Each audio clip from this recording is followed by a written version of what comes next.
जय हिंद दोस्तों, स्वागत है आपका अपने YouTube चैनल संदीप क्लासेस पर।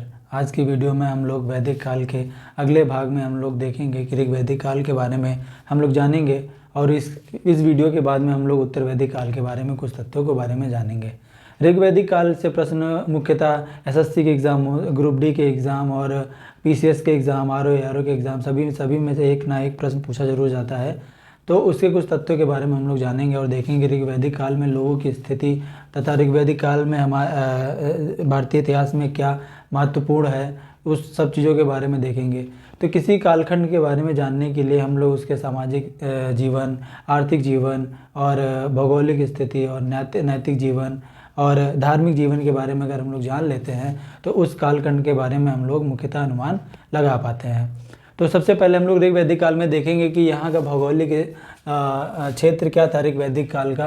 तो जब आर्य मध्य एशिया से आए थे तो वो सबसे पहले सप्त सिंधु देश में स्थित हो गए थे। तो सप्त सिंधु देश जो प्रदेश है यहाँ पर हिमालय के पास में, जो कि हिमालय की जो निकलने वाली नदियाँ हैं उन्हीं को सप्त सिंधु या सिंधु नदी के 7 नदियों को जो हेल्प करती है, सहायता करती हैं, वो नदियों जैसे 7 नदियों के नाम थे सिंधु नदी, सरस्वती नदी, शतुद्री नदी जिसको हम लोग सतलज नदी कहते हैं, और पिपासा नदी और जिसको व्यास नदी कहते हैं, और पुरुषणी नदी जिसको रावी नदी कहते हैं।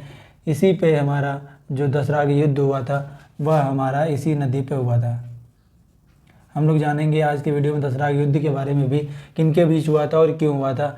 विस्तृता नदी जो झेलम को नाम से जाने जाते हैं, आस्की नदी जो कि चेनाब के नाम से जाने जाते हैं। कई सारे एग्जामों में ये डायरेक्ट क्वेश्चन आ जाता है कि पुरुषणी नदी का नाम क्या था। आज के समय में पुरुषणी नदी का नाम क्या था, तो मैच कराने के लिए आता है। तो इनके नाम एक बार आप देख लीजिएगा कि शतुद्री को सतलज कहते हैं, पिपासा को व्यास कहते हैं, और पुरुषणी को रावी नदी कहते हैं, और विस्तृता को झेलम नदी कहते हैं, और आस्की को चेनाब नदी कहते हैं। ठीक है, तो ये जो कुछ हमारी नदियां हैं, जो 7 नदियां हैं, उनका जो इन्हीं के स्थान को हम लोग सप्त सिंधु प्रदेश कहते थे। ये हमारी होगी भारत की 7 नदियाँ, जो हमारा भारत है, भारत की 7 नदियाँ। कुछ हमारी अफगानिस्तान की नदियाँ जैसे कुंभा हो गई जिसको काबुल नदी कहते हैं, और कुरमू हो जिसको कुर्रम नदी कहते हैं, गोमती जिसको गोमल नदी कहते हैं, सुवास्त और स्वामद नदी। तो ये हो गई भारत की नदी और ये अफगानिस्तान की नदी। तो हम लोग हम लोग इन चीज़ों से जान सकते हैं कि जो ऋग वैदिक काल के जो आर्य थे उनका जो स्थान था वो पंजाब से लेकर के अफगानिस्तान था। ठीक है, तो ये अनुमान लगा सकते हैं पंजाब और अफगानिस्तान में आकर के सबसे पहले बसे हुए थे। तो यहाँ पर जो हम लोग कुछ नदियों के इसकी स्थिति देख लेते हैं। इसकी पश्चिम में अफगानिस्तान से लेकर के पूरब में गंगा क्षेत्र तक की यह विस्तृतता, और उत्तर में हिमालय से लेकर के यहाँ दक्षिण में राजस्थान तक की यह हमारा जो ऋग वैदिक काल या पूर्व वैदिक काल जो हमारा स्थित था। ऋग वैदिक काल को ही पूर्व वैदिक काल कहते हैं। इन ऋग वैदिक काल में कुछ नदियों का उल्लेख मिलता है, जैसे कि हम लोग देखते हैं कि ऋग वैदिक काल में गंगा का उल्लेख एक बार किया गया है। ये कई सारे एग्जाम से पूछा गया है कि गंगा का उल्लेख कितनी बार किया गया है। तो ऋग वैदिक काल में गंगा का उल्लेख 1 बार, यमुना नदी का 3 बार, और जम्मू कश्मीर की एक नदी थी मृदुर वृदा, उसका भी उल्लेख हमारा ऋग वैदिक काल में किया जाता है। ऋग वैदिक काल में हिमालय को मूजवंत पहाड़ी के या मूजवंत पर्वत के नाम से जाना जाता है। तो ये क्वेश्चन बहुत बार पूछा जाता है कि मूजवंत को ऋग वैदिक काल में क्या कहते थे। तो हिमालय को ही मूजवंत कहते थे, जहाँ से यहाँ ये लोग सोम जो इनका पेय पदार्थ था वो प्राप्त करते थे। यह मूजवंत पर्वत से ही ये लोग सोम जो था इनका पेय पदार्थ वो प्राप्त करते थे। ये हमारा भौगोलिक क्षेत्र हो गया। भौगोलिक क्षेत्र में हम लोग देखेंगे कि भौगोलिक क्षेत्र हमारा पंजाब और अफगानिस्तान से लेकर पंजाब और अफगानिस्तान माना जाता है। से जब ऋग वैदिक काल में जो आर्य आए तो सब सिंधु प्रदेश में बस गए, और इसमें जो 7 नदियां हैं सिंधु, सरस्वती, सतलज, व्यास, रावी, झेलम, चेनाब नदी थी, और कुछ अफगानिस्तान की नदियों का विवरण मिलता है, काबुल, कुर्रम, गोमल और स्वाति नदी का। यमुना का उल्लेख 3 बार होता है और गंगा का उल्लेख 1 बार होता है। और ऋग वैदिक काल में जो इन सरस्वती नदी थी वो सबसे पवित्र नदी मानी जाती थी। सरस्वती नदी का जो उल्लेख है वो सबसे पवित्र नदी मानी जाती थी। अब हम लोग देखेंगे कि ऋग वैदिक काल का जो राजनीतिक जीवन था वो कैसा था। तो राजनीतिक जीवन में जो ऋग्वैदिक काल में जो सबसे छोटी जो इकाई थी वो घर थी, और कई घर मिलाकर के एक कुल बनता था, और कई कुल मिलाकर के एक ग्राम बनता था, और कई ग्राम मिलाकर के एक विश्व बनता था, और कई विश्व मिल करके एक जन बनाते थे। तो जिस प्रकार से इस समय वर्तमान समय में हम लोग गांव से मिला करके जिला से बना करके एक राज्य से मिला करके एक भारत से मिला करके एक देश का हम लोग निर्माण करते हैं, उसी प्रकार उस समय से सबसे छोटी इकाई थी वो ग्रह थी, और कई ग्रह मिलकर के एक कुल बनाते थे, और कई कुल मिलाकर के एक ग्राम बनाते थे, और कई ग्राम मिलकर के एक विश्व बनाते थे, और कई विश्व मिलकर के एक जन बनाते थे। आगे हम लोग देखेंगे कि कई जन मिलाकर के एक महाजनपद बनाएंगे, जो कि हमारा आगे मौर्य वंश में हम लोग देखेंगे महाजनपद काल आएगा, जिसमें भारत के 16 महाजनपदों के बारे में उल्लेख है।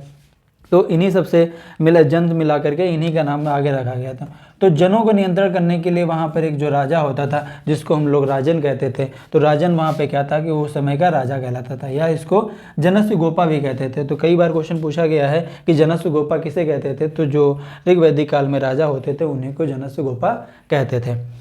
इस समय का राजा जो था वो मौर्य सम्राट चंद्रगुप्त मौर्य के बराबर, या यूँ कहें कि मुगल सम्राट जितने भी थे उनके बराबर की शक्तियाँ इनको प्रदान नहीं थी। तो इसके जो अधिकार थे वो बहुत सीमित थे।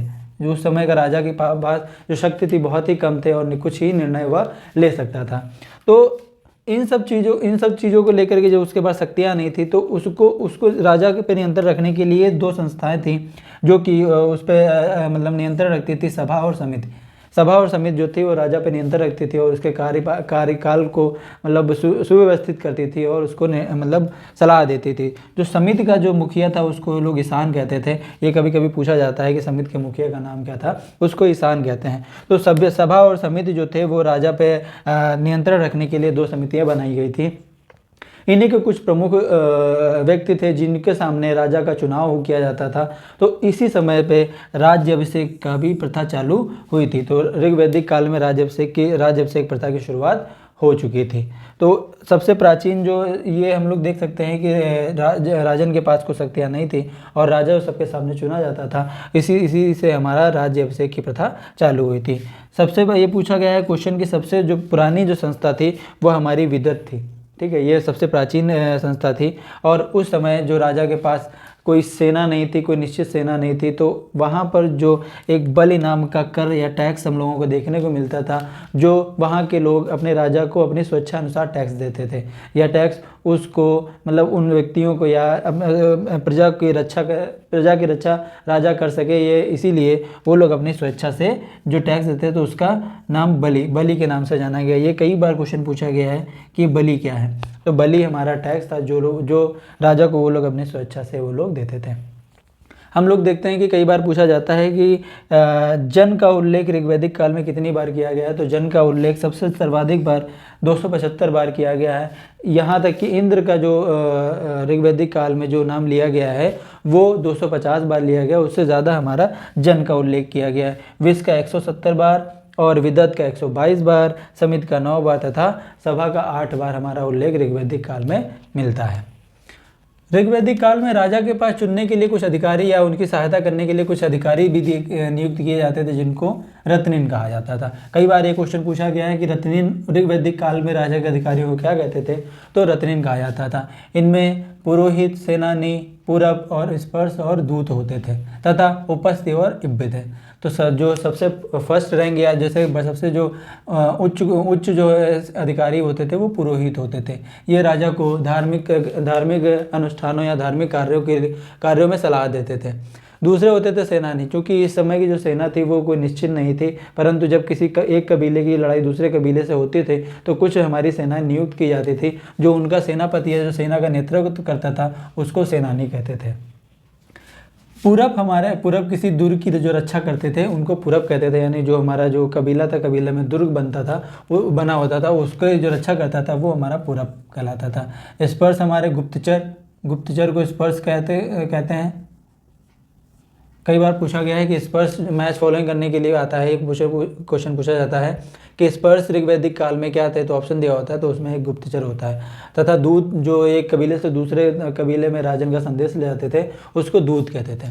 फिर ये दो उपस्थित तथा ये राजा के निजी अधिकारी होते थे, या यूँ कहें इस समय जो पर्सनल सेक्रेटरी होते हैं वही हमारे उपस्थित और इब्बे थे।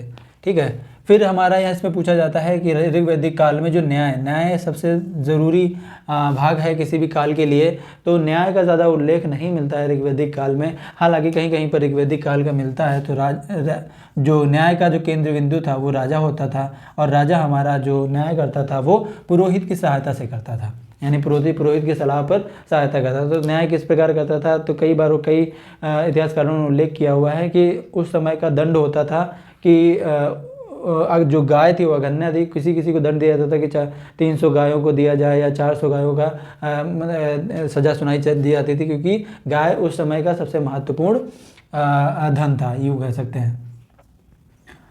फिर हम लोग जो राजा न्याय पाने के लिए कुछ मध्यस्थ भी चुने जाते थे, जैसे पुरोहित को मध्यस्थ कहा जाता था। और ऋग्वैदिक काल में जीवग्रब यानी चोर का नाम जीवग्रब से लिया गया है, तथा पुलिस का उग्र के नाम से लिया गया है। तो उग्र जो ऋग्वैदिक काल में जो थे वो चोरों को पकड़ने वाले अधिकारी होते थे, उनको उग्र कहते थे।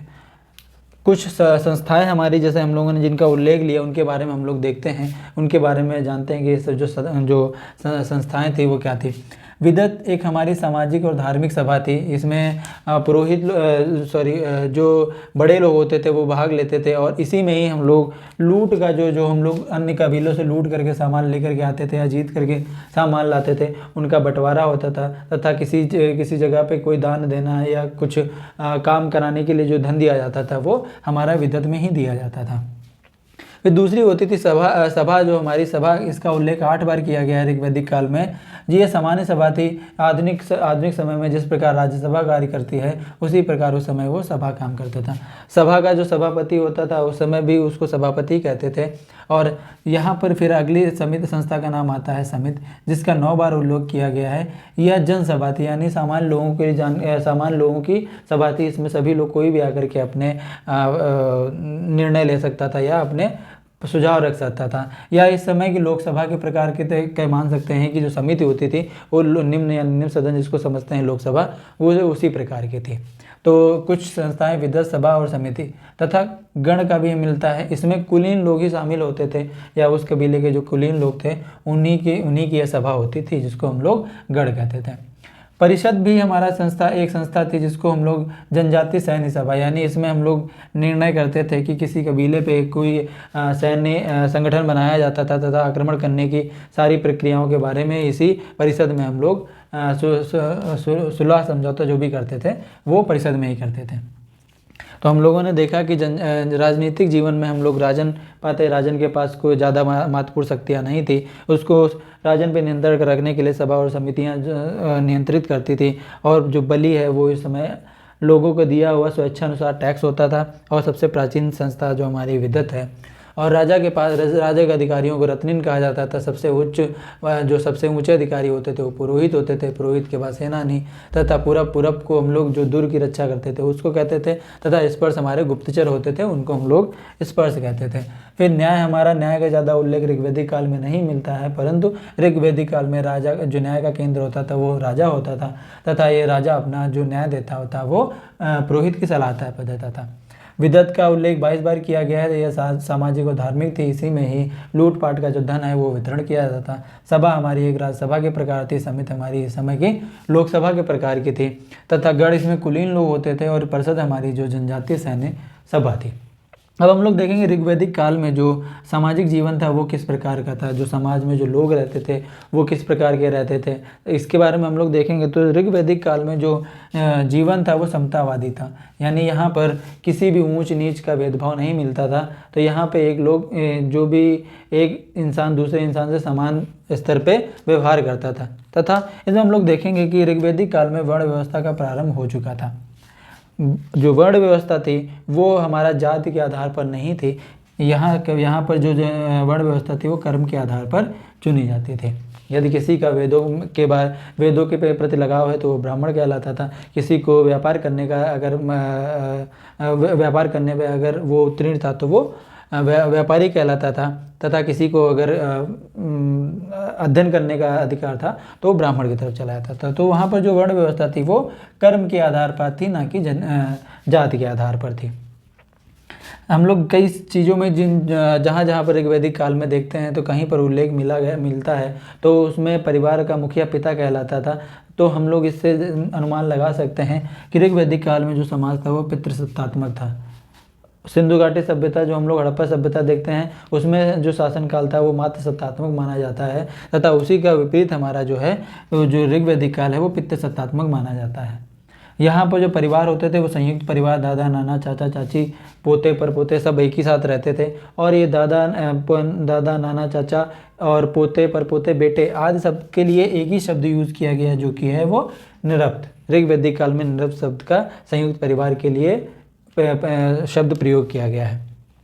दास प्रथा का इसमें प्रचलन था और दास प्रथा से सिर्फ घर के छोटे मोटे काम कराए जाते थे। दास प्रथा से खेतों का काम नहीं कराया जाता था। दास प्रथा छोटे स्तर पर ही प्रचलन था जिससे हम लोग घर के कामों को करा सकते थे। इसमें जो हमारा कुल था वो सबसे छोटा स्थान था वो परिवार था, यानी छोटी इकाई जो थी वो परिवार ही थी। फिर हम लोग देखते हैं कि जो 10वें मंडल में, ऋग्वैदिक के 10वें मंडल में पुरुष सूक्त का वर्ण मिलता है। इसमें वर्ण व्यवस्था का बताया गया है कि मुख से ब्राह्मण और हाथों से क्षत्रिय और जंघा से वैश्य और पैरों से शूद्र मिलते हैं। तो ऋग्वैदिक के 10वें मंडल में ही मिलते हैं। तो ये क्वेश्चन कई बार पूछा गया है कि 10वें वर्ण व्यवस्था का उल्लेख किस मंडल में मिलता है, तो ऋग्वैदिक के 10वें मंडल में वर्ण व्यवस्था का उल्लेख मिलता है। हम लोग देखते हैं कि यदि किसी समाज में अगर स्त्रियों की स्थिति अच्छी होती तो वह समाज अच्छा माना जाता है। तो ऋग्वैदिक काल में स्त्रियों की दशा थी वो बहुत अच्छी थी, मतलब अच्छी थी। ये स्त्रियां इसमें सभा और समिति में भाग लेती थी और इनको उपनयन संस्कार कराया जाता था, जो इस समय जनेऊ कहते थे, जो कराया जाता है वो अधिकार स्त्रियों को भी था। और इनको शिक्षा का भी अधिकार था। शिक्षा का अधिकार इसलिए माना गया है कि कुछ जो विदुषी थे, लोपामुद्रा, घोषा, पाला, सिक्ता और विदुषी, ये विदुषी स्त्रियां थीं, इनमें शिक्षा पाने का अधिकार था उस समय। और ये जो थी वो सभा समितियों में भाग ले सकती थी। पुनर्विवाह का अधिकार भी था, यहाँ पर पुनर्विवाह भी कर सकती थी। और नियोग विवाह होता था कि जब किसी स्त्री का पति खत्म हो जाता था तो वो अपने देवर से शादी करती थी, उसको नियोग प्रथा कहते थे। तथा बहुपति विवाह भी होते थे कि एक स्त्री कई सारे पतियों के साथ शादी कर सकती थी। और जो शादी नहीं करती थी, जो मतलब जीवन भर कुंवारी रहती थी, उनको उस समय ऋग्वैदिक काल में अमाजु कहा गया है। तो अमाजु कई बार पूछा गया है, क्वेश्चन किसको कहा जाता है, तो जो जीवन भर शादी नहीं करती थी उनको अमाजु कहते थे। इस समय जो कुरीतियाँ चल रही हैं वर्तमान समय में, दहेज प्रथा, पर्दा प्रथा, सती प्रथा, ये सब इनका उल्लेख नहीं मिलता है। यानी ये ऋग्वैदिक काल में दहेज प्रथा और पर्दा प्रथा और सती प्रथा का उल्लेख नहीं है, यानी ये यहाँ पर नहीं चलती थी। यहाँ के लोग शाकाहारी तथा मांसाहारी दोनों थे। और ये लोग जो शाकाहारी और मांसाहारी दोनों थे तथा खान पान में दूध से बनी हुई सामग्रियों का मुख्यतः प्रयोग करते थे। ये लोग एक प्रकार का जौ को दूध में डालकर, जिसको हम लोग क्षीर पकौदन कहते थे, वो लोग बनाते थे।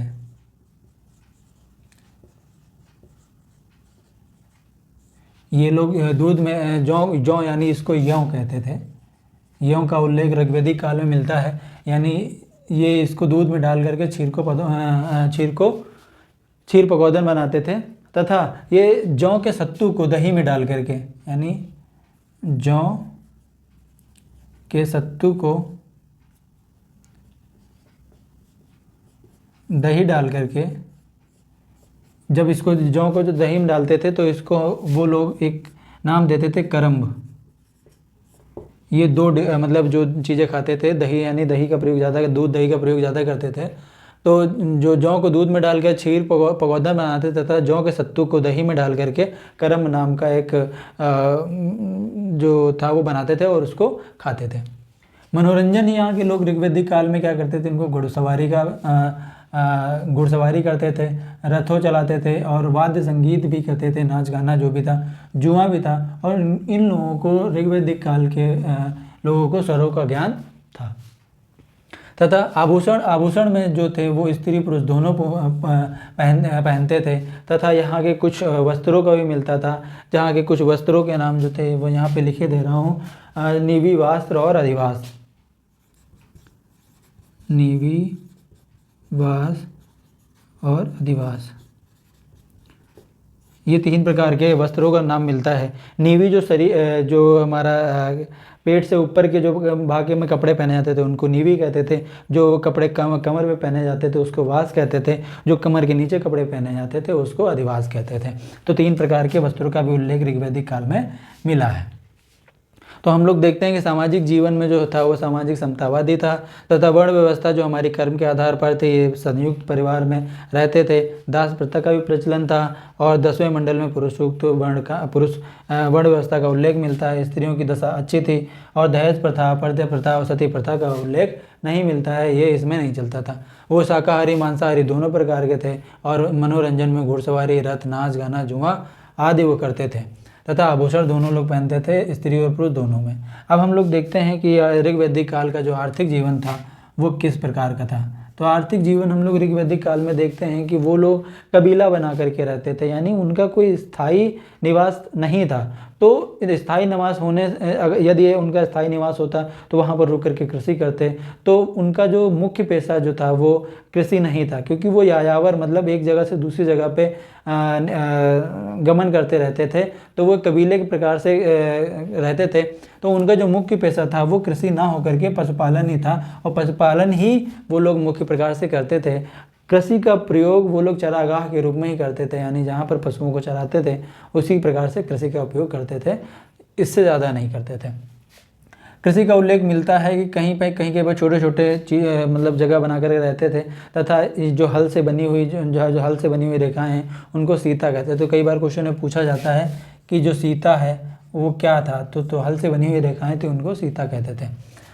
मुख्य पेशा हमारा पशुपालन था और इस समय का जो सबसे प्रिय पशु था वो गाय था। और गाय के पीछे ही कई सारे युद्ध होते हैं और गायों को अघन्या माना जाता था, यानी जिनका कोई वध नहीं कर सकता था। तो सबसे महत्वपूर्ण जिस प्रकार इस समय सोना है, तो उसी प्रकार जो हमारा एक ये धन होता था जो गाय थी। इसका 76 बार उल्लेख मिलता है ऋग्वैदिक काल में। गाय का उल्लेख 76 बार पूछा भी जाता है कि गाय का उल्लेख कितनी बार किया गया है, तो गाय का उल्लेख 76 बार किया गया है। और ये लोग दूसरा जो प्रिय पशु था वो घोड़ा था। वो घोड़ा इसलिए था क्योंकि यहाँ ऋग्वैदिक काल के जितने आर्य लोग थे वो घोड़ों से ही एक जगह से दूसरी जगह जाते थे। तो उनका जो प्रिय पशु था वो घोड़ा था। तो घोड़ों का प्रयोग जो लोग वो रथ चलाने में करते थे। कृषि का महत्व बहुत कम माना था। इसका अनुमान इस तरीके से लगा सकते हैं, कृषि का महत्व कम था क्योंकि 10,000 सूत्रों में या 10,000 ऋग्वैदिक काल के 10,000 सूत्रों में सिर्फ और सिर्फ 24 बार कृषि का उल्लेख किया गया है। तो इसी प्रकार से अनुमान लगा सकते हैं कि ऋग्वैदिक काल में कृषि का जो महत्व था वो बहुत ही कम था। उद्योग हमारे बहुत ही सीमित थे।